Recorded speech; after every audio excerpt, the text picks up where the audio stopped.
kapag naririnig mo yung salitang faith healing o kaya yung mga malalalim na espiritual na ritual dito sa Pilipinas, ano yung unang pumapasok sa isip mo? Siguro ang naiisip agad natin isang probinsya. Oo, di ba? Yung tipong may maliit na kubo, tapos amoy ng sinusunog na insenso, May nag-oorasyon sa gilid. tumpak, mga ritual na parang palihim na ginagawa sa ilalim lang ng liwanag ng gasera. Kasi ganyan tayo nasanay, di ba? Parang iyon na yung nakatatak sa kultura natin. Pero teka, subukan nating baguhin yung eksena para sa'yo na nakikinig ngayon. Paano kung yung mismong ritual na nagpapagaling daw ng mga malulubhang sakit, nangyayari habang nakalagin ka sa isang Zoom call? Isang live na pagpupulong sa internet? Oho, na-mute yung microphone mo tapos nakatutok ka lang sa webcam, hinihimti mong tawagin yung pangalan mo. Tapos sa screen mo, may isang lalaking nagbabasbas ng bote ng langis, isang baso ng tubig at ilang piraso ng kalamansi. At lahat ng ito, tumatawid gamit lang ang iyong internet connection. Grabe, nakakamangha. At medyo nakakapanibago. Tama. At yan ang eksaktong sitwasyon na sisirin natin sa malalimang pagsusuring ito. Kakausapin ka namin ngayon tungkol sa isang napakamoderno, kakaiba at digital na kilusang espiritual dito sa bansa. Kasi ang pinuno nila ay isang lalaking nagngangalang Narciso Olalo o mas kilala ng kanyang libong tagasunod bilang Sir Nars, Brother Nars o Kuya Nars. Isang napakagandang paglalarawan ng isang mundong tila nagbabangga yung nakaraan at yung hinarap natin. Oo, yung tradisyon at teknolohiya. At para mas maintindihan nating mabuti yung mundong ginagalawan ng grupong ito, may dalawa tayong pangunahing dokumento na hihimayin na yon. Sige, ano-ano yung mga hawak natin ngayon? Ang una ay isang malalim na dokumento, kumbaga isang uri ng manifesto o opisyal na koleksyon ng kanyang mga doktrina na pinamagatang Calling.Docs. .docs, parang Microsoft Word file talaga. Oo, mismong digital file. Isinulat pa ito noong mga taong 25 hanggang 26.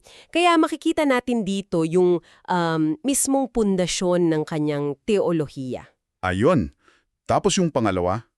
Ang ikalawa naman ay isang napakahaba at napaka-raw na audio transcript ng isa sa kanyang mga live Zoom sessions. Yung walang edit? Walang edit. Pinamagatan itong March 8 TM4A. Dito natin makikita ng walang filter yung aktwal ni interaksyon niya sa kanyang mga miyembro na nag-login pa mula sa iba't ibang panig ng mundo, dala yung kanilang mga sakit at problema. Grabe, kaya ang pinakamisyon ng masusintalakayang ito para sa iyo na sumasama sa atin ngayon, intindihin kung paano eksaktong naghahalo yung tradisyonal na pananampalataya at itong magabagong teknolohiya. Gusto nating silipin ng malapitan kung paano ba tumatakbo ang napaka-istriktong panuntunan ng paniniwala sa loob ng digital na grupong ito. At bakit napakaraming tao ang handang ibigay yung buong tiwala nila at minsan yung buong buhay pa nila sa isang lalaking nakikita lang nila sa screen, di ba? Ang pinaka nakakapukaw ng isipan dito para sa akin yung makita kung paano ginagabayan ng isang leader, hindi lamang yung pisikal na kalusugan ng kanyang mga tagasunod. May iba pa siyang pinapakialaman. Oo. Kapag binasa mo yung mga transcript, makikita mong pinapakinalaman at inaayos din niya yung kanilang pananaw sa lipunan. Pati na rin yung kanilang mga desisyon sa pera. Wow, pati pera. At maging yung pag-intindi nila sa magulong mundo ng politika. Kumbaga, hindi lang ito basta isang online na klinika para sa mga may sakit . Isa itong buong sistema ng pag-unawa sa realidad ng buhay. Okay. Himayin natin ito. Bago tayo pumunta doon sa mga nakakabaliw na kwento ng himala at panggagamot sa Zoom, kailangan muna nating intindihin yung pinakabatas ng kanilang paniniwala mula doon sa dokumentong Calling.Docs. Yung pundasyon talaga. Tama. Kasi ayon kay Narciso, ang pinakamabigat na mensahe raw ng Diyos sa kanya laban doon sa tinatawag niyang paniniwalang may kapalit. Yung kondisyonal na pananampalataya. Oo. Subukan nating ilagay yung sarili natin sa sapatos ng mga tao ngayon, di ba? Para sa'yo na nakikinig, sanay na sanay tayo sa mga parang subscription sa internet o yung may garantiyang ibabalik ang pera kapag hindi ka masaya sa online shopping. Yung magbabayad lang o maniniwala lang kapag nakita na yung resulta. Eksakto.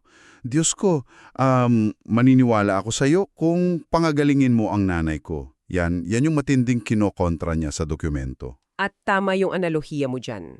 Kasi iyon yung sentro ng kanyang teolohiya. Ayaw daw ng Diyos ng transaksyonal na relasyon. Parang negosyo, ganun. Oo, bawal yun. Kailangan buo at walang kondisyon yung pag-asa mo.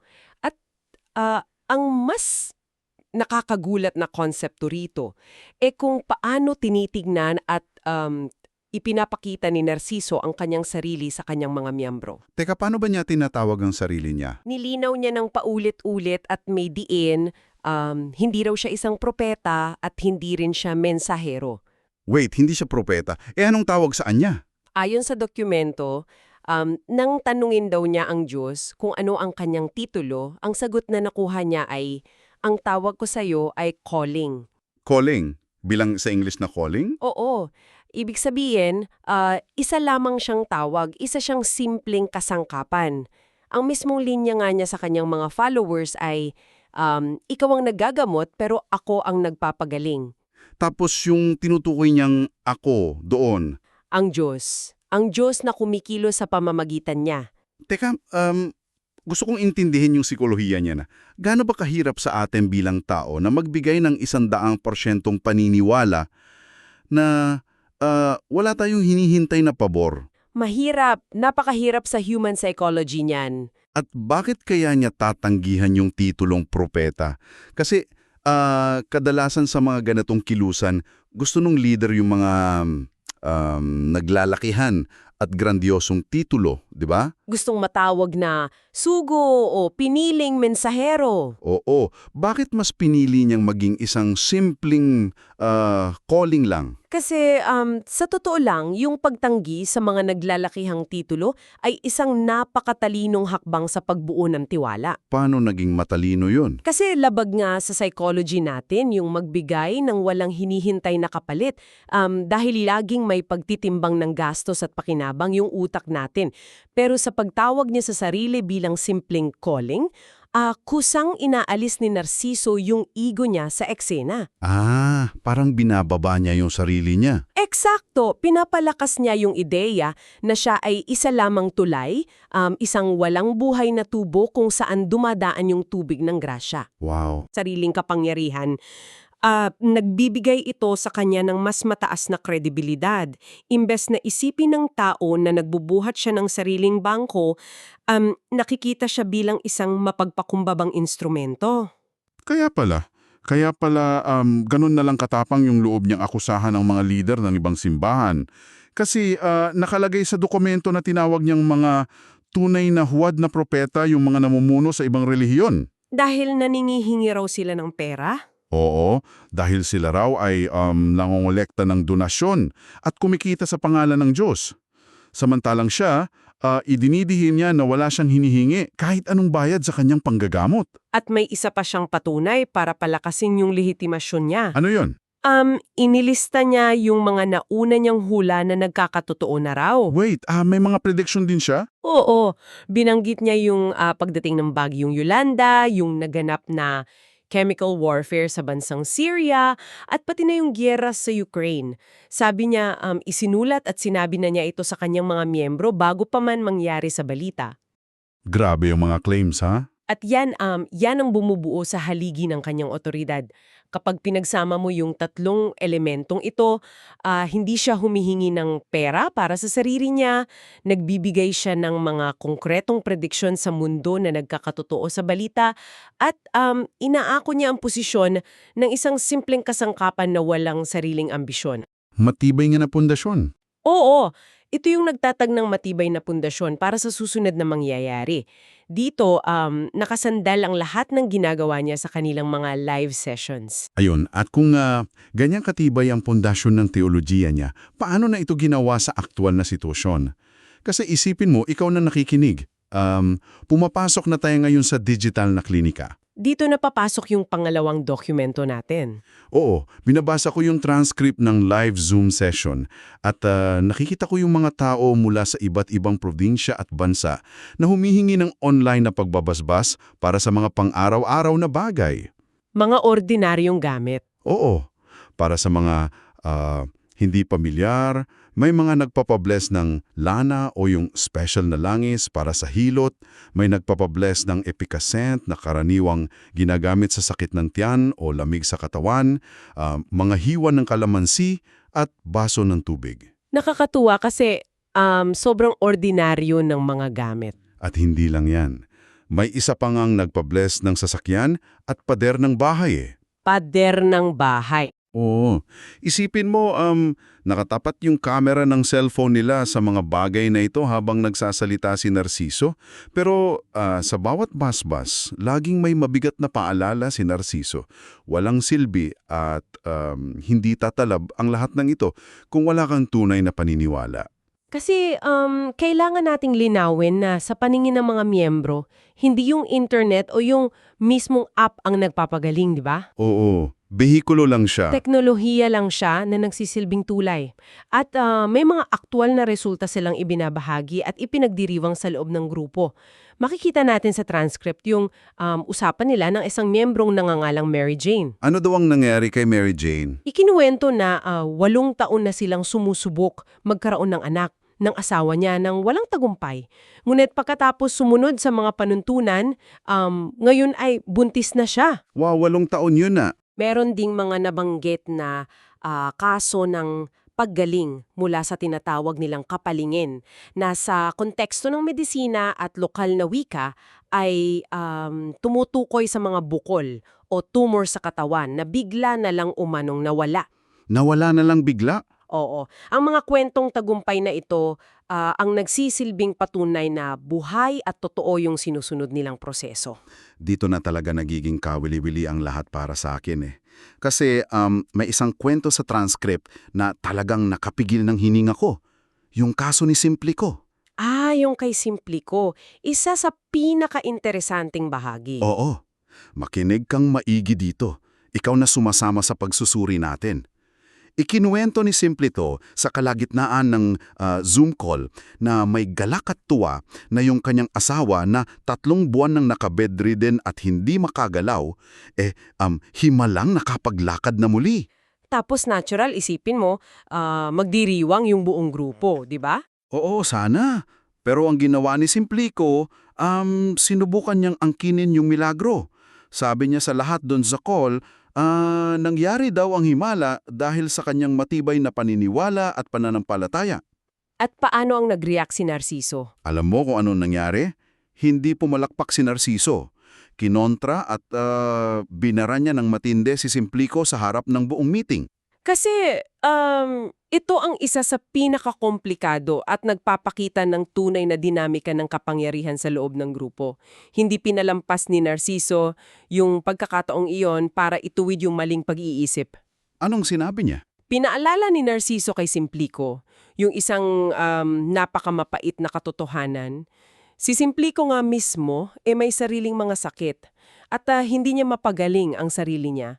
Kaya paanong nagkaroon siya ng ilusyon na mapapagaling niya ang asawa niya? Grabe yung sampal ng katotohanan doon At hindi pa siya natapos doon May iba pa siyang ibinunyag, di ba? Oo. Ibinunyag pa ni Narciso na bago pa man magkasakit yung asawa ni Simplico, marami pala itong sinabing masama laban sa kilusan ni Narciso. Idinagdag pa niya na blinok pa siya sa Facebook ng asawa ni Simplico. Kaya imposibleng gumana yung pananampalataya doon sa bahay na yon. Tama. At ito yung pinakamatindi nilinaw ni Narciso na gumaling ang asawa ni Simplico hindi dahil sa himala nila, kundi dahil dinala ito sa ospital at ginamot ng mga doktor. Wow. Hindi raw dapat angkinin ni Simplico ang kapangyarihang magpagaling.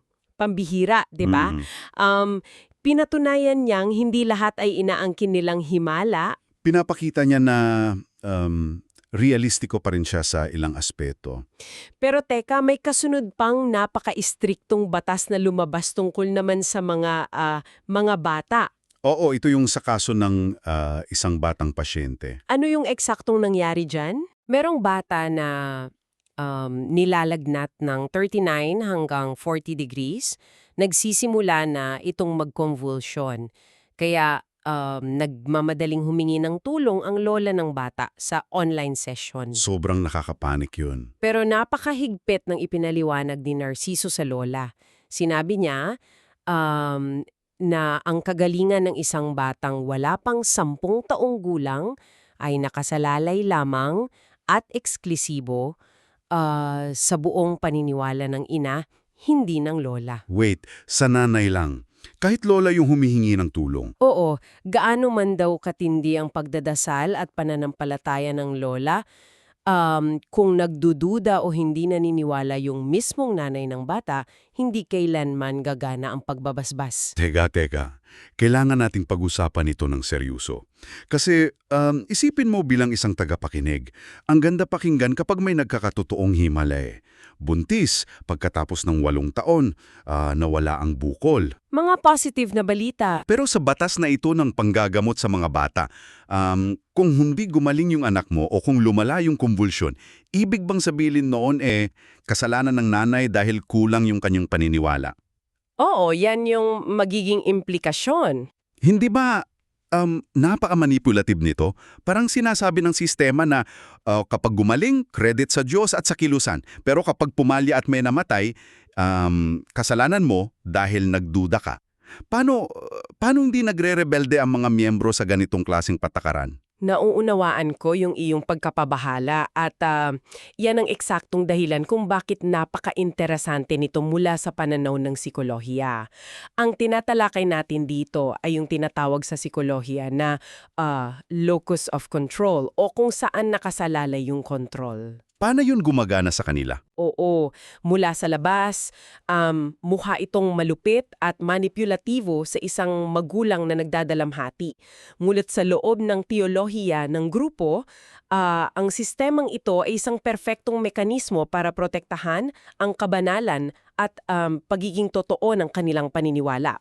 Parang safety net nila? Eksakto. Kung hindi gumana yung panggagamutan, tulad sa kaso ng batang nilalagnat, ang pagkukulang ay hindi ibinabato kay Narciso o sa Diyos. Ang kapintasan ay palaging nasa kahinaan ng tao. Naipapasa sa tao yung sisi. Ito ang naglilinis sa mismong sistema mula sa anumang pagkakamali.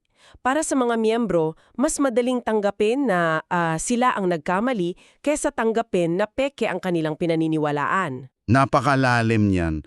Binibigyan mo sila ng perpektong kalasag. Laging safe yung pundasyon ng paniniwala. Pero isipin mo na napakabigat na ng pressure nila pagdating sa kalusugan, paano pa kaya kung pati yung pinakamalaking source ng stress sa pang-araw-araw na buhay, pinapakialaman din niya. Ano yung tinutukoy mo dito? Dito papasok yung panibagong layer ng pagiging leader ni Narciso. Hindi lang pala siya nakatutok sa sakit sa katawan o sa pagliligtas ng kaluluwa. Kung titingnan natin yung transcript, nagiging tagapayok rin siya sa pag-survive sa magulo at madayang lipunan natin. Totoo yan. Kasi hindi lang siya tumatayong spiritual healer, madalas siyang nagpapalit ng sombrero para maging tila isang financial advisor o life coach pa ng kanyang mga miyembro. Oo, may halimbawa dyan eh. Isang malinaw na halimbawa mula sa transcript yung kwento ni Hilda. Nagbahagi si Hilda na nag-invest siya ng 10,000 piso sa isang kooperatiba bilang capital share. Tapos, anong nangyari sa pera niya? Pagkalipas ng ilang panahon, nangailangan siya at nag-withdraw ng 6,000. Nung bumalik siya para kunin yung matitirang 4,000, nagulat siya dahil sinabihan siyang wala na raw siyang balanse. Kinain na raw ng interest yung pera niya. At alam mo kung anong naging reaksyon ni Narciso doon? Ang galing ng ginamit niyang idioma na talagang tatagos sa sino mang Pilipino. Sabi niya, ginigisa ka sa sariling mantika. Napakaangkop na kasabihan. Pinaliwanag ni Narciso na yung perang ininvest ni Hilda, yung mismong ginamit ng kooperatiba. Pero nung kinailangan niya yung sarili niyang pera at inutang ito, siya pa yung pinagbayaran ng napakalaking interes hanggang sa maubos yung pondo niya. Ginigisa nga yan sa sariling mantika. Meron ding isa pang miyembro na humingi ng tulong tungkol naman sa komisyon sa pagbebenta ng isang malaking lupa. Nag-aalala yung follower dahil nararamdaman niyang iniipit siya at baka hindi sila pilitang bigyan ng porsyento ng mga ahente. At anong payo ni Narciso dyan? Dito, binitawan ni Narciso yung isang matinding linyang talagang tumatak sa isip ko. Sabi niya ng diretsahan, ang tunay na demonyo, tao. Huwag daw magpapagamit at magpapadaya. Alam mo, kapag kinonekta natin ito sa mas malawak na kasaysayan ng mga relihiyon at kilusan, makikita natin na ang pinakamatagumpay at pinakamatatag na mga grupo hindi lamang nakatutok sa kabilang buhay. Kailangan din nilang asikasuhin yung buhay ngayon. Oo. Nagiging matatag sila dahil nagbibigay sila ng konkretong solusyon at gabay sa material na buhay ng kanilang mga miyembro. Yung pagtukoy sa kapwa-tao bilang tunay na demonyo ay hindi lamang isang nakakatakot na metafora o kwentong panakot. Ano siya, warning? Isa itong napaka-practical at kalmadong pagtuturo na naglalayong gawing mapanuri, maingat at hindi madaling lokohin ang kanyang mga tagasunod sa paghawak ng pera sa totoong buhay. Kaya siguro, ganito katindi yung tiwala nila sa kanya. At idadagdag ko lang, bilang patunay na practical siyang tao, hindi niya isinasantabi yung modernong medisina.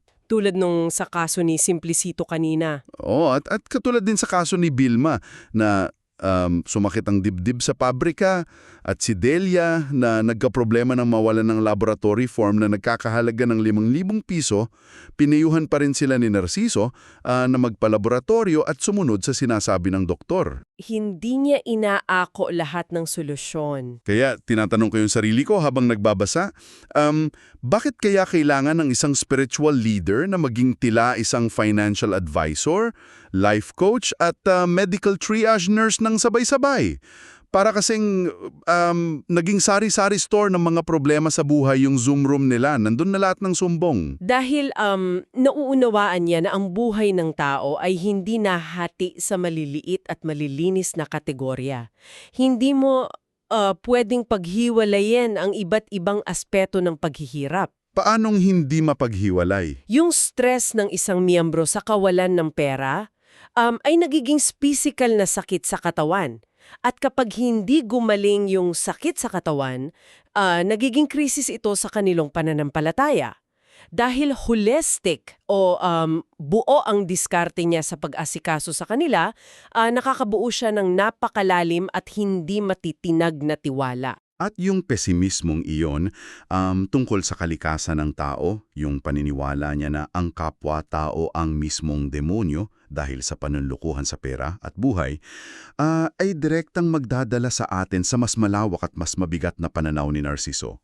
Lumalaki na yung sakop ng pananaw niya. Hindi na lang ito tungkol sa kooperatiba o komisyon sa lupa.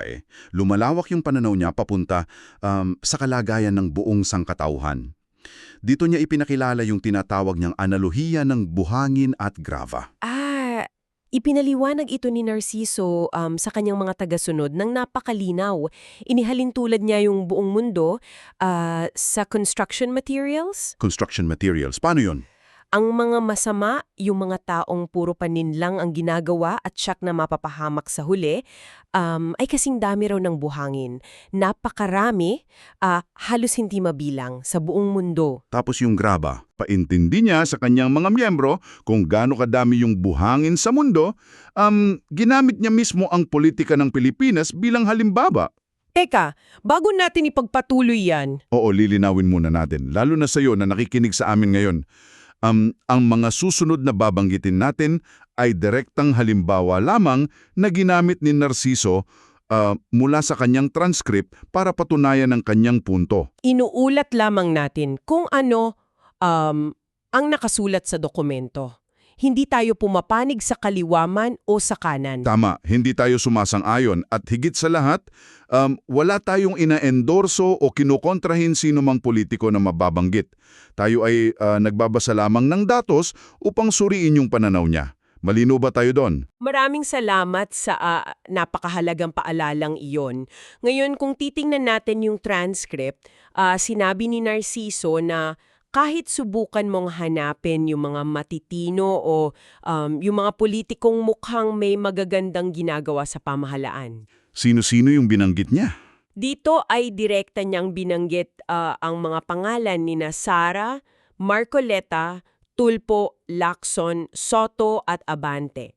Sabi niya, sa huli, ayon sa kanyang obserbasyon, nasasangkot pa rin daw ang mga ito sa mga balita ng korupsyon, pamimigay ng pera para sa pansariling interes at pagmamanipula ng mga bilyong pisong budget.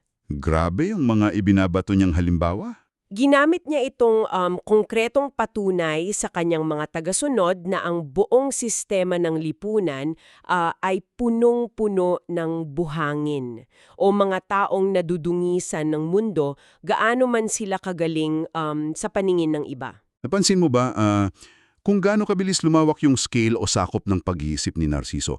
Isipin mo, ilang minuto lang yung nakalipas dun sa Zoom call nila. Seryoso silang nag-uusap tungkol sa paggaling ng isang paso sa balat at kung gaano karaming patak ng kalamansi yung kailangan sa tubig. Tapos biglang lumipat sa politika. Tapos bigla na lang, lumalawak yung usapan papunta sa matinding korupsyon, sa mga Senado at Kongreso, at umaabot sa pangkalahatang bilang ng mga taong maliligtas sa buong mundo. At dahil sa labis na dami ng buhangin, nagbitaw siya ng isang deklarasyon na ikinagulat ko. Ano yung idineklara niya? Idineklara ni Narciso na malaya ang lahat kung maniniwala sila sa kanya o hindi. Wala raw siyang pakialam kung mag-share man sila ng mga video o mag-attend ng Zoom niya. Sabi pa niya, kung siya lang daw at ang kanyang best friend na tumutukoy sa Diyos ang may iwan sa paraiso, okay lang daw sa kanya dahil hindi naman siya ang mapupunta sa impyerno. Parang take it or leave it? Take it or leave it nga, wika nga. Ang pahayag niyang iyan ay nagbubukas ng isang malalim na pagsusuri tungkol sa sikolohiya ng pagiging exclusive ng isang paniniwala o kilusan. Paanong nagiging exclusive? Bakit nagiging comfortable ang isang tao sa pag-iisip na 99% ng mundo ay mapapahamak? Kabaliktaran sa iniisip ng marami na dapat laging namimilit ang isang leader para dumami yung miyembro, ang ganitong klaseng pagpapamalas ng pagiging detached o walang pakialam kung sumali ka o hindi, mas lalong nakakaakit. O nga no, imbes na ipagtabuyan sila, mas lalo silang lumalapit. Bakit kaya? Dahil kapag sinabi mong napakakakaunti lang ng maliligtas, yung graba, at hindi mo sila pinipilit na sumunod, binibigyan mo ng napakataas na halaga at prestige ang pagiging miyembro ng iyong maliit na grupo. Pakiramdam nila VIP sila. Ang mga tagasunod ay nagkakaroon ng malalim na pakiramdam na sila ay napaka-espesyal. Nararamdaman nilang sila yung ilang pinili na nakaunawa ng katotohanan sa isang mundong puno ng bulag at corrupt na buhangin. Binivalidate nito yung lahat ng kanilang personal na paghihirap. Kaya pala ang ganoon na lamang ang higpit ng dedikasyon nila. Nagpapasalamat sila araw-araw na nahanap nila yung kaligtasan bilang graba sa gitna ng bilyon-bilyong buhangin. Kaya kung ibubuod natin ang lahat ng napag-usapan natin mula sa simula, nakikita natin kung paano naging isang modernong sanggaandaan itong mga Zoom sessions na ito. Nagsanib yung luma at bago. Nandyan yung mga pinakasinaunang palmer ng ating kultura at pananampalataya, yung langis para sa hilot, ang pagbabasbas, ang paghahanap ng himala, at ang istriktong pagsunod sa mga panuntunan para sa paggaling. Pero ang sabay-sabay itong nangyayari habang may gumagamit ng internet, nakasave sa cloud storage yung mga file, at isipin mo to, pati ng artificial na katalinuhan o AI. Isang napakagandang punto yan. Sa huling bahagi ng dokumento, may nabanggit na isang miyembrong nakabase pa sa Hawaii ang gumagamit na ng advanced na AI para i-transcribe, balikan at ipaliwanag ang mga lumang mensahe ni Narciso noong 2022 pa. Gumagamit na sila ng AI para mag-aral ng doktrina? Oo. Ang lumang espiritualidad at paghahanap ng milagro ay direktang binibigyan ng bagong forma gamit ang pinakamabagong teknolohiya ng ating henerasyon. At bakit ba ito napakahalaga sa'yo na nakikinig sa amin ngayon? Bakit kailangan nating silipin at intindihin yung mundong ito kahit hindi tayo miyembro? Kasi may sinasabi ito tungkol sa ating lahat. Napakita nito kung gaano katindi ang pangangailangan natin bilang mga tao na makahanap ng sagot at katiyakan sa buhay. Hindi lang ito para sa mga bukol na hindi gumagaling, sa lagnat ng anak na hindi bumababa o sa mga pisikal na karamdaman natin. Para din ito sa mental at emosyonal na kapayapaan natin. Para din ito sa malalim nating pagkalito sa ating mga pinansyal na desisyon, sa mga kooperatibang nagsasamantala, at sa takot natin sa isang mundong madalas ay puno ng panloloko at korupsyon. Sa huli, lahat tayo ay naghahanap ng isang kalmadong boses na magsasabing, gawin mo ito, sundin mo ito, at magiging maayos ang lahat. Ay isang patunay na kahit gaano pa kabilis baguhin ng teknolohiya ang paraan ng ating komunikasyon, ang pangunahing pangangailangan ng tao para sa kaligayahan, pag-asa, at gabay, mananatiling hindi nagbabago. Habang tinatapos natin ang talakayang ito, gusto ka naming iwan ng isang malalim na tanong. Isang bagay na maaari mong pag-isipan pagkatapos mo kaming pakinggan. Nakita natin kung paano ginagamit ang Zoom at AI. Pero ano kaya ang mangyayari sa mismong kalikasan ng isang paniniwala o relihiyon kapag ang bawat himala ay digitally documented na? Ibang-iba na kasi ang panahon natin ngayon kumpara sa noon. Sa buong kasaysayan ng sangkatauhan, ang mga himala ay madalas nakasulat lamang sa mga lumang aklat, sa mga kwentong ipinasa mula sa lola papunta sa apo na unti-unting nababalot ng misteryo at hiwaga sa paglipas ng panahon. Ngunit ngayon, ang bawat paggaling ng bukol ni Mary Jane, bawat pagtatalo at maling pag-angkin ni Simplico doon sa Zoom, at bawat eksaktong basbas sa patak ng kalamansi ay naka-record. Naka-video na lahat. Lahat ito ay nakasave bilang mga digital files sa cloud, hindi na mabubura. Ang isang kilusan sa isang uri ng modernong pag-uusa at malamig na pagdududa na hindi kailanmang hinarap ng mga sinaunang relihiyon noong unang panahon. Paano kung makita nila yung mga butas sa recording hanggang sa muli nating pagsisid sa mga kwento at hiwaga ng mundo? Ikaw na ang bahalang mag-isip at sumagot niyan. Paalam! Maraming salamat sa matiyagang pakikinig at pagsama sa aming masusing talakayan. Mag-ingat palagi.